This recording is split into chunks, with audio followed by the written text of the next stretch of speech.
This is the Enrichment Sports Source with your host, John Pennington. Good Sunday morning and welcome into the Enrichment Sports Source. Yet another rainy, cloudy Sunday morning out there. Thanks for being with us. We do appreciate it. We've got a packed show today.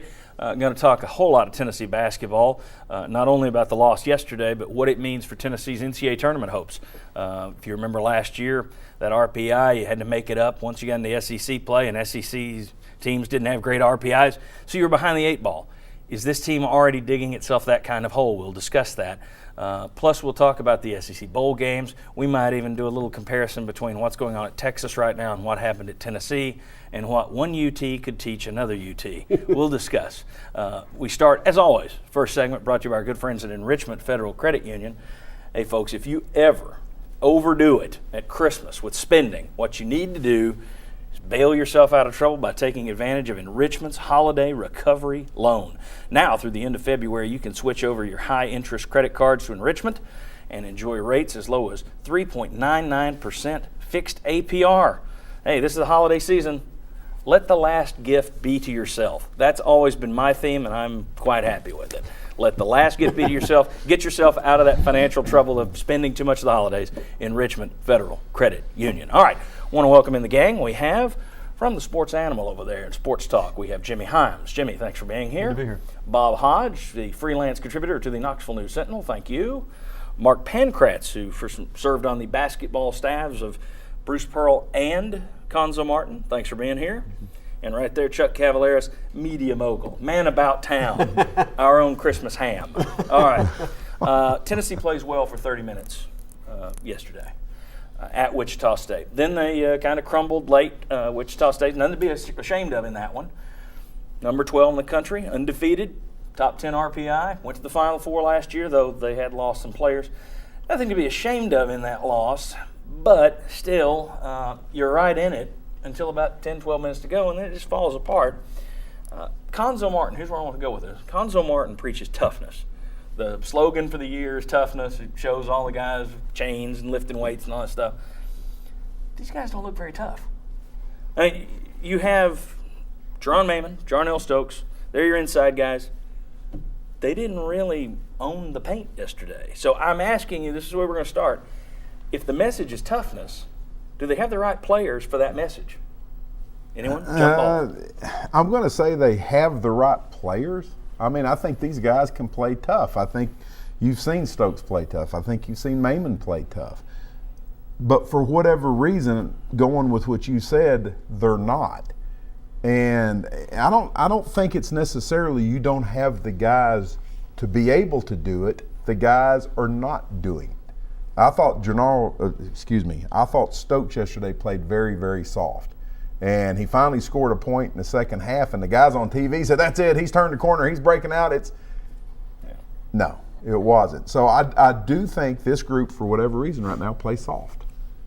I think one of the things with that happens with Stokes is on the road he's getting in foul trouble. So even if he tries to play tough, he's getting in foul trouble and then he backs off. I think he's still trying to figure that out as to what he can and can't do. I don't know that they're really soft. I just think that right now with the way games are called, they're a little bit hesitant about what they're doing. And I think that's affected them. But the thing that you got to, and to me the toughness part of it is not just the physical toughness. It's the mental toughness. Exactly. Yes. And that's the concern I have a little bit about when they go on the road. To me, there are four things you got to do on the road to win, and one is the mental toughness. And that's what I've not seen out of this group. They should have, and I know the Bahamas is a neutral site. You've got to win that first game against UTEP. You let that one get away. So in Xavier, I didn't think they played well at all at the start of the year. I think the mental toughness more than the physical toughness is missing. Jimmy, the physical toughness to me has been able to finish around the rim. And to me, that was the key play. You're missing layups, and then you have Maimon has the chance to make the play, which would be a potential three-point play, fails to convert. They go down on the other end, Wichita State, and they score the Cotton kid that took over the game. And then you're leaving points out there, like Mike Strange column, I think, pointed out, missing these free throws. You go on the road now with all of these fouls they're calling, and you can't consistently knock down free throws, you're not going to win a lot of close games. Well, you lost by 9 yesterday, and you missed 9 free throws. Mark, your thoughts on this team's overall toughness, be it mental or physical? The physicality point, I think they're definitely that. Jerron and Jarnell are just, seems like they're playing a little bit on their heels, because whether it's afraid to get in foul trouble or still unsure of that knee, if you're going to be that relentless player that they both need to be because they're undersized and they have some different limitations, they just need to be relentless, and they're afraid as of right now just to get in foul trouble because, like Jerron's comments after the game yesterday, they know what happens to this team if they do get in foul trouble. So they're finding that fine line of being tough, playing relentless, but yet finding ways to stay out of foul trouble. Is there a consideration, it's kind of leading off into another path here. It seems now that, well, if you get 2 fouls in the first half, you're in foul trouble. And you got to go sit down for the rest of the half. I think that's a little over the top. If you've got 2 big guys, why not go to 3 fouls? I just wonder if these guys aren't waiting for the if the fact that the hook comes pretty quickly usually, if that's what's making them hesitant.